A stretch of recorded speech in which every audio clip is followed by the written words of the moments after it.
What would have to be true if I was legally bound to staying with my next assistant for 3 years? Can't fire them, can't reassign them, got to keep them as my assistant for 3 years. The value of hindsight now, what I realized my brain actually did was say, I'm going to go from dating to marriage. Like, Yes. right?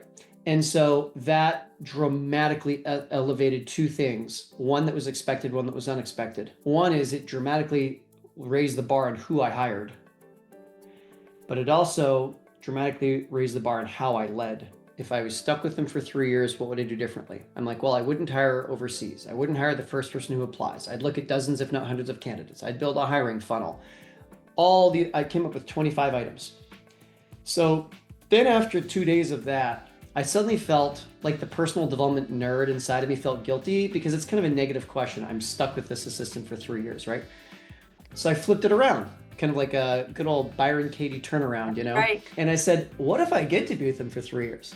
What if like they view me as more than just a paycheck? They actually believe in my purpose, mission, and values. We get along interpersonally. Like heaven forbid this actually works. Right. And we enjoy our time together. Yeah. Their dreams come true while Yeah. they're, you know.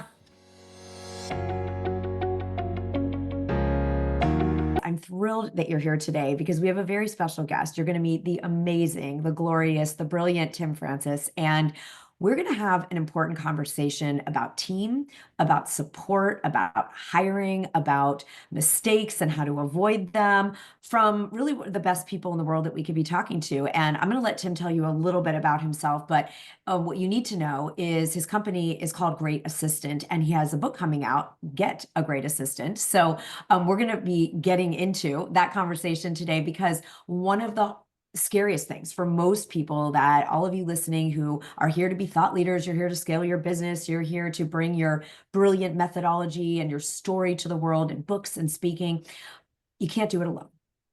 And yet it's terrifying in the beginning to hire. And then when we do hire, the reason it's terrifying is we've either heard horror stories or lived horror stories.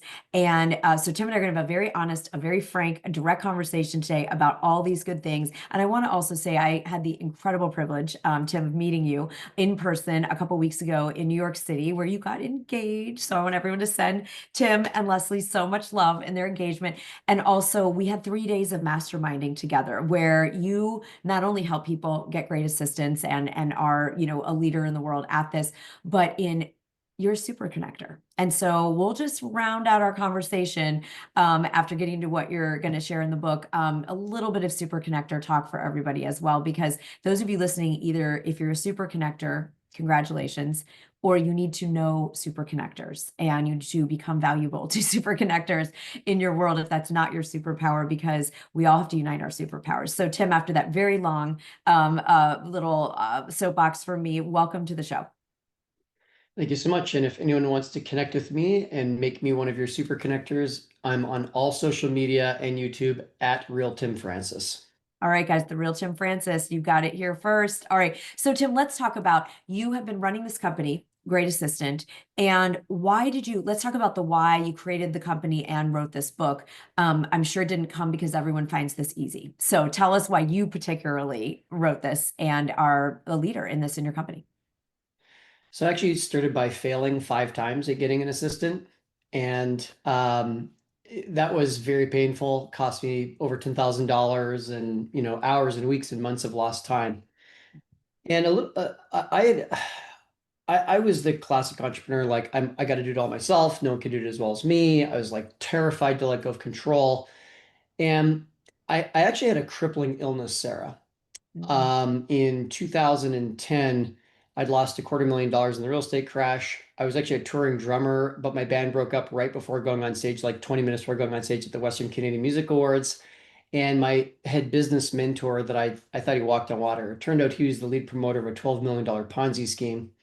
And his business partner was, or the leader of the scheme was convicted in court. It was a whole dramatic thing. So kind of massive face plant, left, right, and center. And I actually developed a stress-related illness Mhm. called erythema nodosum on December 26, 2010. I went to pick up my family to take them Boxing Day shopping. I'm originally from Canada. I live in Austin, Texas now, but originally from Canada. Boxing Day shopping is really big in Canada. And West Edmonton Mall is the biggest indoor shopping mall in North America. It's even bigger than the Mall of America. Yeah. And so I thought I'd be a good son, go pick up mom, dad, brother, and sister, and take them to the mall, drop them off so they can start shopping while I look for the next Christmas miracle, i.e., a parking spot. Uh, but as soon as I got to my parents' house to pick them up, my mom noticed I was limping ever so slightly. So we took a look at my ankles, and they had swollen like I like rolling them playing basketball or something. But I hadn't played basketball, so my mom's looking at my two ankles. She says, "Honey, there's no way you should be walking around an 800 store mall, for 8 hours. You should stay home." So I stayed home. Little did I know, Sarah, within 5 days, I would no longer be able to walk. This swelling went from my ankles to my knees to my hips. And the swelling was so bad that I had to move back with my parents for full-time care. I could no longer work. And had my mom not paid my mortgage for me for a few months in a row, I would have gone double bankrupt. So I basically went from multiple houses, being a drummer, pointing at like the prettiest waitress and getting her to pour a beer down my throat while I'm playing a drum solo, like this is like very lofty, outrageous, big life, to having to choose between am I going to sit on a plastic stool in the shower to bathe myself, or at 28 years old, I'm going to have my mom give me a sponge bath? So uh, every day was punishing. I went from feeling humiliated for failing at everything, all my worst fears had come true. And then that would move into a real sense of like, I felt like betrayed by the mentor, by the bandmates, all the rest. And then it just turned into like depression. I mean, I Mhm. had no way out. I had no way to work, and I was $250,000 in debt, no prospects. So I had, I can thank the love of my family, the divine, and my coaches for really supporting me through that time. Everything changed on an otherwise unremarkable day. It was just kind of like yet another day of staring at the ceiling, where I had no idea how long this illness would last. There was no treatment, there was no physical therapy, there was no medication. I just had to wait in bed. And my eyes open. This is in February of 2011, so the second month of my recovery. And my eyes fixed on the ceiling, and suddenly I heard a voice. And I felt the warmth through my body and a tingling. And the voice said, "Is this what you want?" And I didn't know if a minute went by or an hour went by because time stood totally still. Then I heard another voice. It was small, it was weak, it was buried deep in my heart, but it was very clear. And it said, "Yeah, this is what I want." And in that moment, suddenly this flood of realizations came through my body. I realized I've been chasing fame and fortune through rock and roll and real estate, when what I needed to be chasing was truth and mastery. Even if I'm never rich, never famous, if all I get to do is get 1% better with every single week that goes by, that would be a life very well lived. That would be honoring the gifts that have been given to me by the divine, by my parents and my coaches all through my life. So that's what I did. And I decided that I would learn like what is this marketing thing, and I would like basically read a book on a topic about marketing, and then I would go to like whoever was around me that seemed to be an entrepreneur and ask them if I could practice in their business. So I did that on like 6 or 7 different topics, and before I knew it, about kind of 7, 8 months had gone by, and I had 7 clients. And so I was like, oh, I guess I've got a marketing company. So that marketing company it was kind of unexpected, but it was a way for me to finally start making some money. I made $28,000 in my first year, not month, year. Yes, And yep, you know the feeling. So been there. yeah. And but then I had a new problem. Now I've got all these clients and all this work to do, and now I'm buried under like sending invoices and uploading podcast episodes. Oh my goodness. So I was like, well, I guess I should probably get an assistant, but here I'd failed 5 times at getting assistants. And I had a lot of PTSD, like getting out of 5 bad relationships or something, is being Yes, like this hurts, and I'm it's real. terrified. Yeah. So there was this moment I was standing in my 1974 townhouse in Edmonton, Canada. I looked in the mirror, and like a person who'd been divorced 5 times, I realized I was the common denominator of 5 failed assistants. So that was like a little painful. I turned around, I took a step in the shower, and I get all my best ideas in the shower. So Ditto. you Shower too. downloads are real. They're Yeah. real. It's the thing, the shower principle. It's been studied. Yeah. Yeah. And the wildest question floated into my head. It was actually absurd, but it turned out to change my destiny forever when it came to getting an assistant. And the question was, what would have to be true if I was legally bound to staying with my next assistant for 3 years? Can't fire them, can't reassign them, got to keep them as my assistant for 3 years. With the value of hindsight now, what I realized my brain actually did was say, I'm going to go from dating to marriage. Yes, Like, right? And so that dramatically elevated two things. One that was expected, one that was unexpected. One is it dramatically raised the bar on who I hired, but it also dramatically raised the bar on how I led, for sure. Right? right? Yeah. So I'm walking around my house for the next 2 days, and I got my iPhone with a little Apple Note, and I'm making notes on this question. If I was stuck with them for 3 years, what would I do differently? I'm like, well, I wouldn't hire overseas. I wouldn't hire the first person who applies. I'd look at dozens, if not hundreds of candidates. I'd build a hiring funnel. I came up with 25 items. So then after 2 days of that, I suddenly felt like the personal development nerd inside of me felt guilty because it's kind of a negative question. I'm stuck with this assistant for 3 years, right? So I flipped it around, kind of like a good old Byron Katie turnaround, you know? Right. Yeah. Yeah. And I said, what if I get to be with them for 3 years? What if Mhm. like they view me as more than just a paycheck? They actually believe in my purpose, mission, and values. We get along interpersonally. Like what? Like heaven forbid this actually works. Like, Right. And we enjoy our time together. yeah. Their dreams come true Yeah, while they're, yeah. you know, What would I do differently? I was like, well, if I didn't have any flight risk, I knew they were going to stay. Well, I'd be a patient delegator. I'd be a thoughtful coach. I would never miss a weekly alignment meeting. I'd want to get to know them as people and the name of their dog. And I'd also really like invest into them, even with like education and whatnot.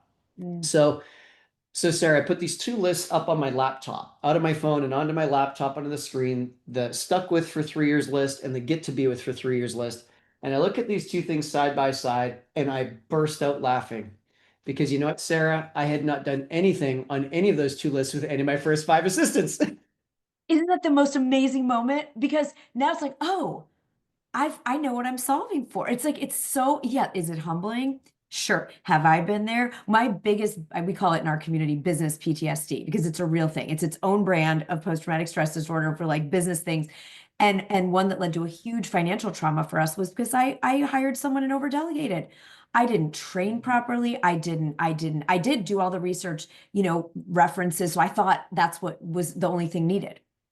I didn't have the proper oversight. I didn't have I mean, I just didn't. And wow, it was a zinger. But Yeah. I tell you what, everyone on the team now, dream team, right? I mean, so Tim, this is, first of all, I didn't even know, we hadn't talked about your story of your illness and what came out of that. So extraordinary. And so, I mean, everyone's going to want to know. So when you took the lists, both lists, and hired can you just give us, I know we have so much still to cover in just a few minutes, but like what happened then? I mean, as you've now hired people and then you help people all over the world hire people now. Yeah, so I took this new approach. Keep in mind, I'm $250,000 in debt at the Right. time. I'd made only $28,000. So the idea of hiring domestically terrified me.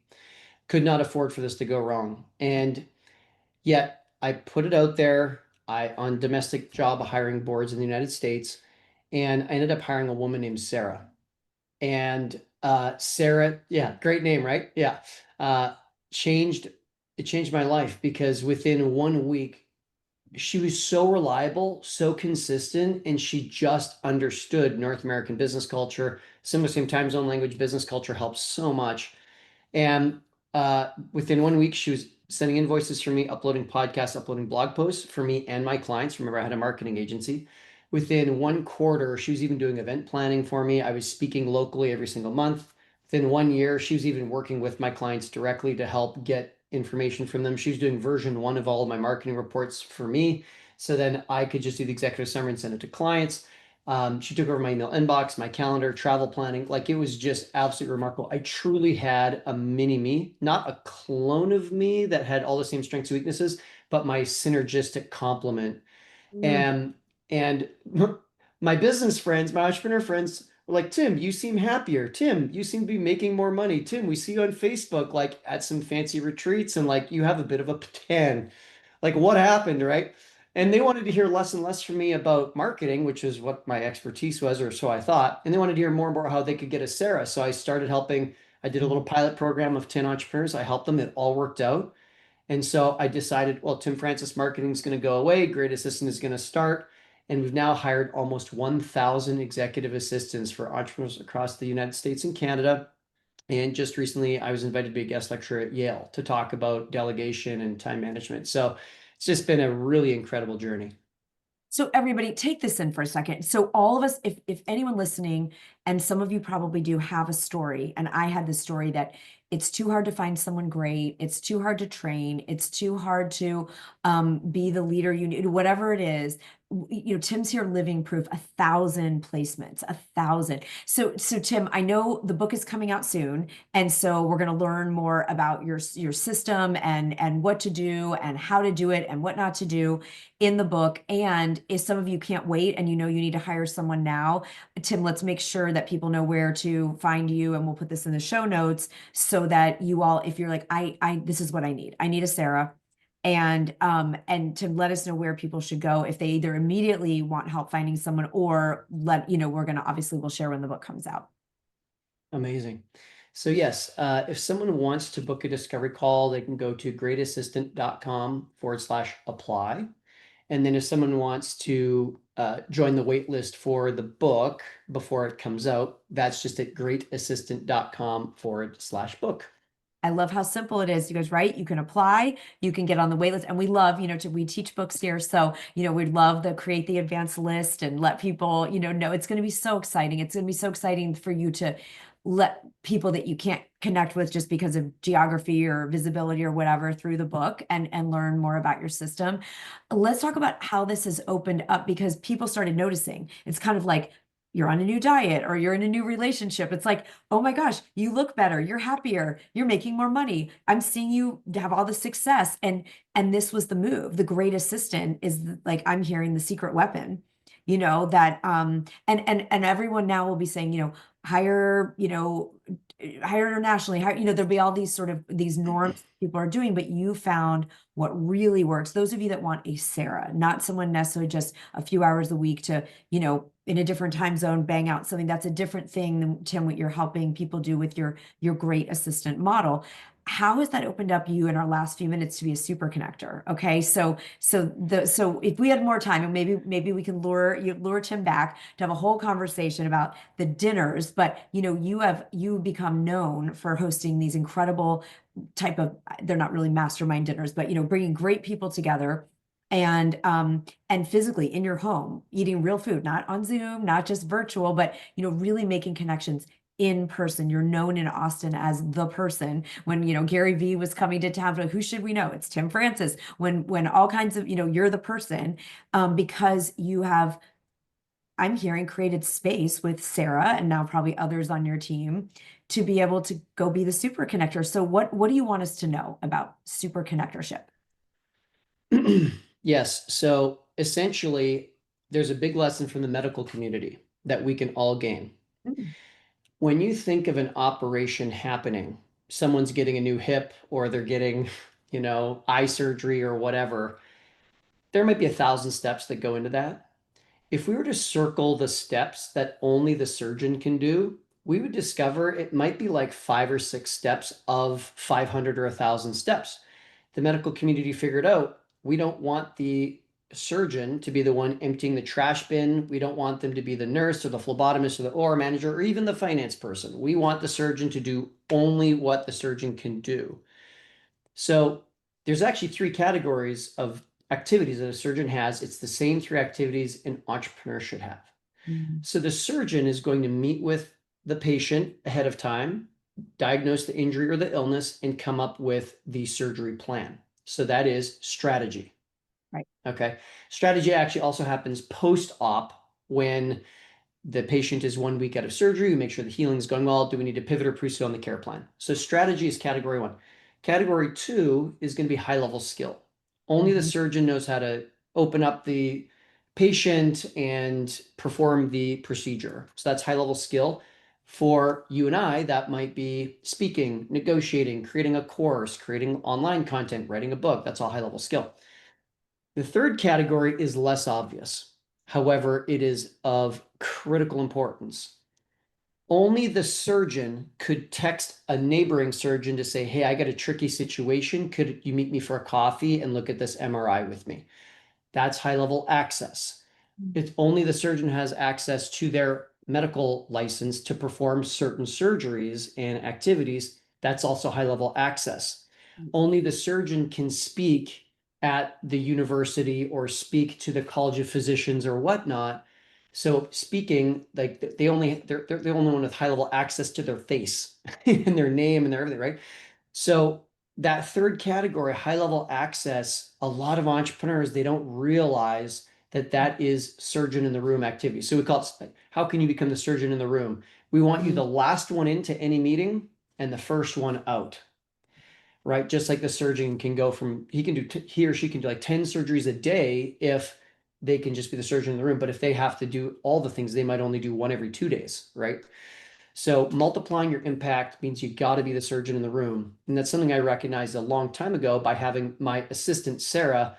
I was freed up to do connection calls with entrepreneurs, to go to masterminds, to take high level training, to host dinners, to attend mixers. And that is such a shortcut to high level relationships. Like you and I met exactly that way through Selena Sue, through Yes. getting high level access to each other.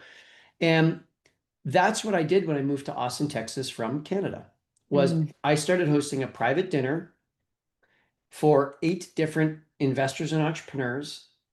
And we did this every other week for 2.5 years. So I had dinner with hundreds and hundreds of investors and entrepreneurs in a very short period of time. Pandemic hit, that shut that down. But once it lightened up, we started hosting larger events. We're talking 200, 400, 600. Now we have an annual event in Austin, Texas. It's 1,000 people, entrepreneurs, investors, and other leaders. And every year it's the theme is the clothing theme is the white party. So, Yeah. and this, and it's not confirmed yet, but this year we're actually working on an airline hangar to be able to have it with private jets and all white supercars. Like it's super fun. It's super Sarah. Oh, Sarah. We need you there. I, Yeah. I was going to say, when is it? I'm marking my calendar. It's Yeah. amazing. It's amazing. So through all the dinner hosting and then also the event hosting, I just got to being known. Like if you're coming to Austin and you need to know what's up and who's who and what to do, hit up Tim Francis. And so that happened. Gary Vaynerchuk was coming to town. His business partner hit us up. So they just gave us Gary for the day. And so they're like, There you go. yeah, you figured out where should he go, what should he do. We're like, perfect. So we had an amazing day. Um, a subsidiary of the United Nations is UNESCO. They look over like the sustainable development goals for the United Nations. So there was a UNESCO event in Austin. They needed a VIP social created. They approached us and we ended up putting that on. And then Chris Doe, who you really appreciate and admire, I was a student of his, and I noticed he was coming to Austin for South by Southwest just earlier this year. And so I texted him and said, "Hey, why don't we do an event?" He's like, "Absolutely." Chris Doe's speaking fee is between like $30,000 and $50,000 for like a 45-minute keynote when he speaks at Adobe or wherever. And he's a 2-time Emmy Award winner. Like, think about that, right?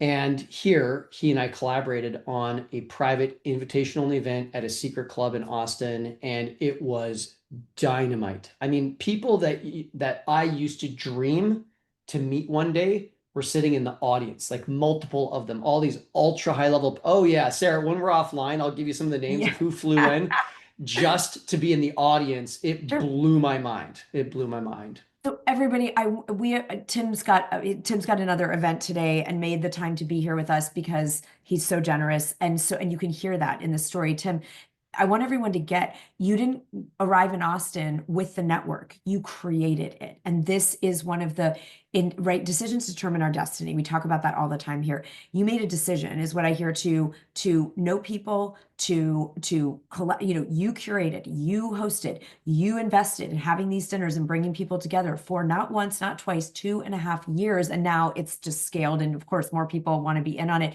And you keep innovating like what you did with Chris and getting the airplane hair. You make it fun, you make it exciting. So I want everyone to think about activating your super connector power inspired by Tim. And Tim, I do hope you'll come back and we can do a whole episode on all of these other pieces. But I know that you've got a hugely full schedule right now.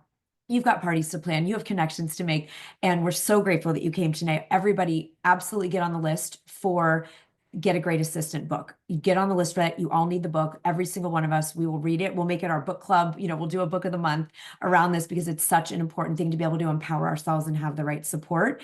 And then absolutely, if you can't wait for the book and you need help now, go over to Tim at Great Assistant and apply so that you can have a call and see if they can help you find your Sara. And Tim, thank you. Thank you for making the time. Congratulations on Yale, on engagement, and on everything that's coming up. And Tim and I are going to be together in Austin, guys, in November. So maybe we'll have some more details on that. We're going to be doing a lot of fun stuff this year. So all the best to you. And we can't wait to have you back for another episode of The Rise. I am beyond honored that you choose to spend your precious time here. And I'm guessing that, like me, you believe everyone deserves to rise. So to keep this content absolutely free to absolutely everyone, I'd be so grateful if you'd subscribe to the show and share this episode with a friend. We'll be the rising tide that raises all ships. Thank you, thank you, thank you.